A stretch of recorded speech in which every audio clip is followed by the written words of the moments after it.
اور یہ جس امام کا ذکر ہے موسیٰ کاظم، ایک نبی کا نام بھی موسیٰ ہے، ایک نبی کا نام بھی موسیٰ ہے، ایک امام کا نام بھی موسیٰ ہے۔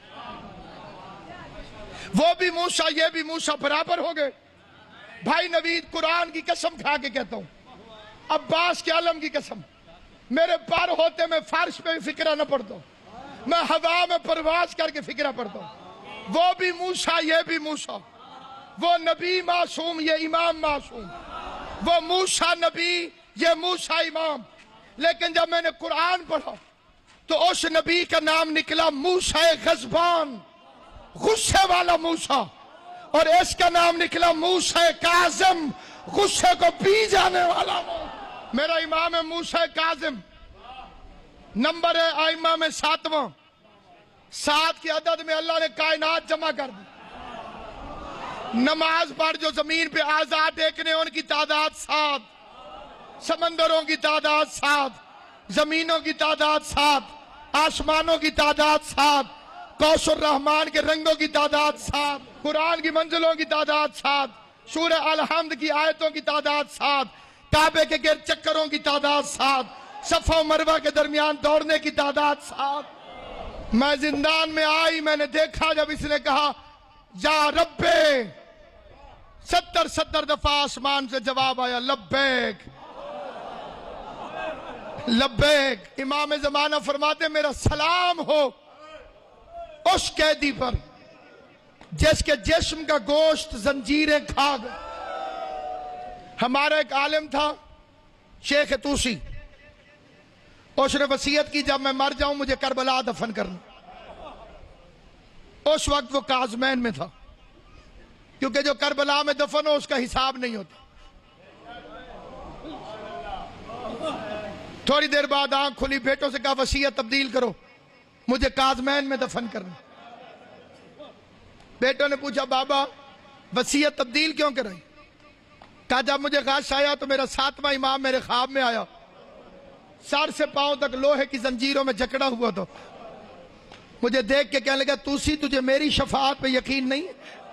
مدینے میں سید نے کیا فرمایا؟ میں بیٹیوں سے مل رہا ہوں۔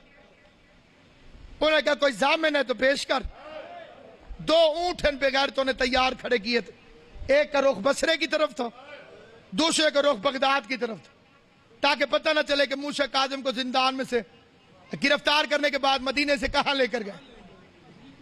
مسلمان ایک ایک کر کے بازار چھوڑنے لگے، جدھر تیرا غریب قیدی امام دیکھتا تھا مسلمان نظریں نیچی کر کے چلے جاتے تھے۔